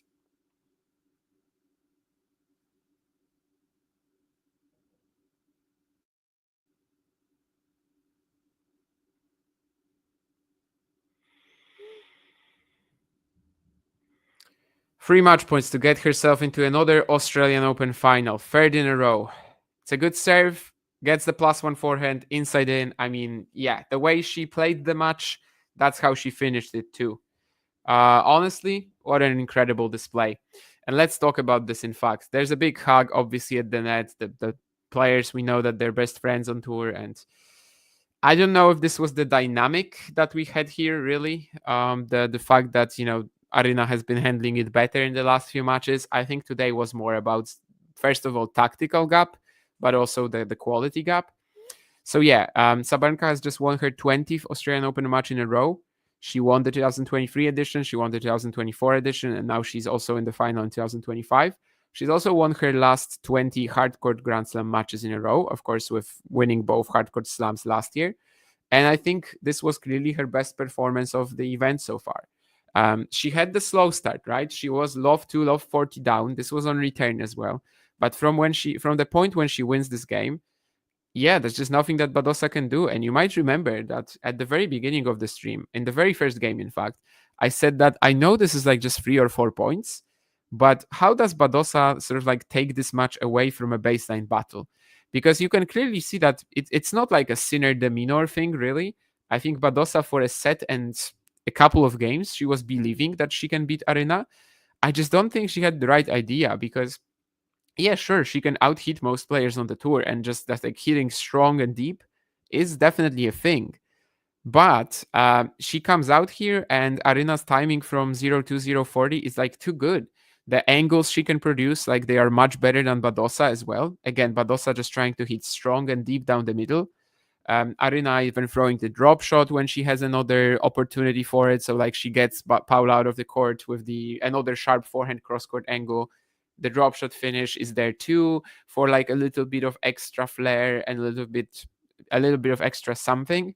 Whereas I think Badosa, just didn't have any ideas how to step away from that baseline blow for blow contest. She thought she could win it. She thought that Sabalenka's timing, her rhythm won't be as good as it was. And from the first 3 games, there was nothing she could do.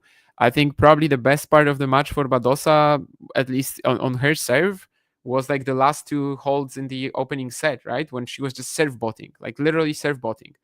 And yet, it's not enough because by that point, she also can't touch Sabalenka on return. Just an unstoppable showing, really. And that gap is there.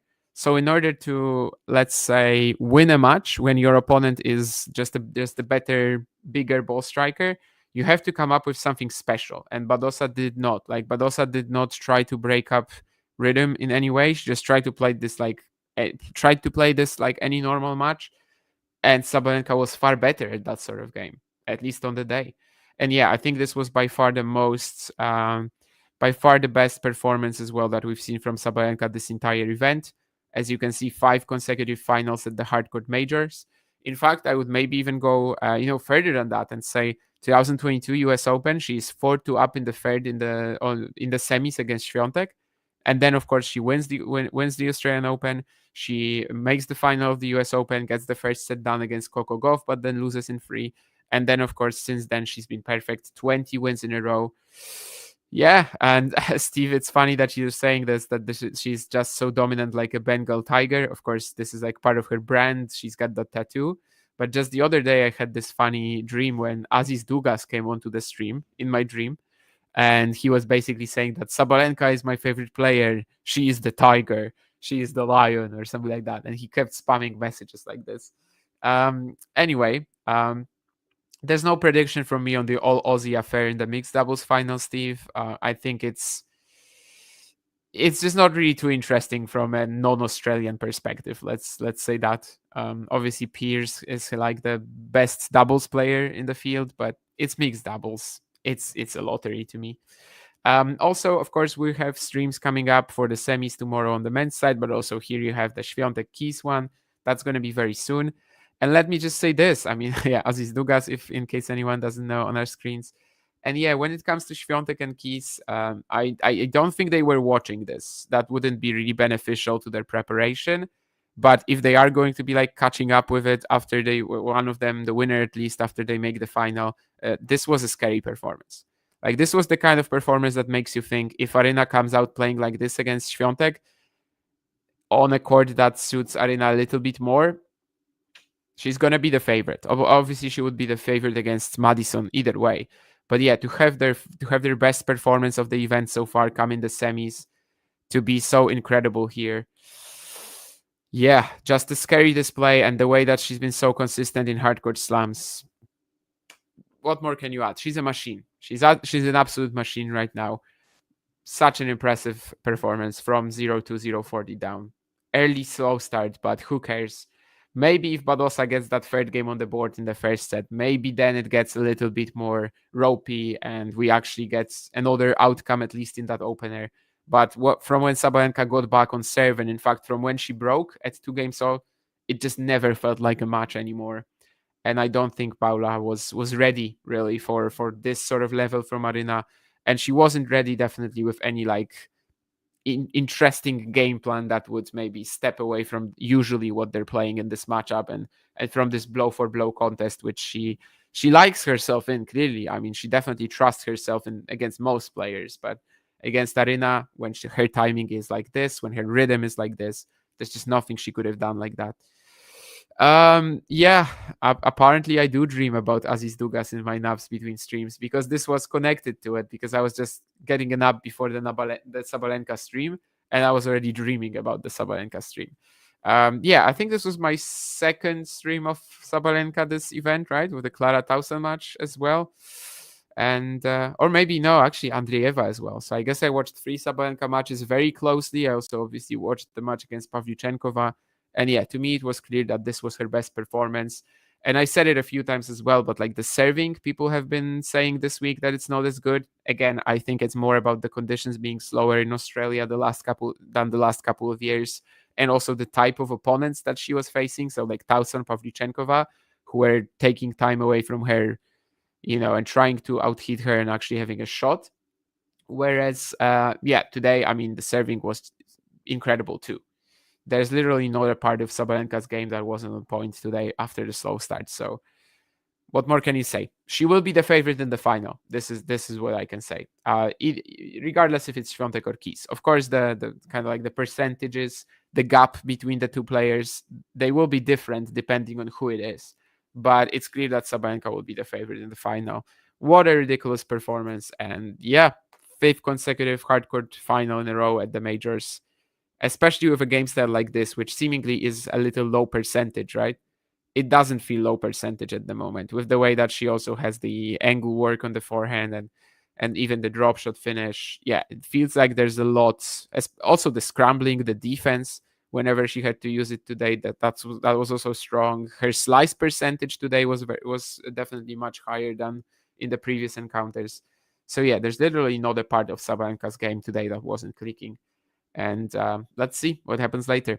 Either way, next match, Świątek Keys, you're going to have a watch along for that as well. Thank you to everybody who showed up in the chat. What an impressive showing today. And let's see how the second semifinal gets along. See ya.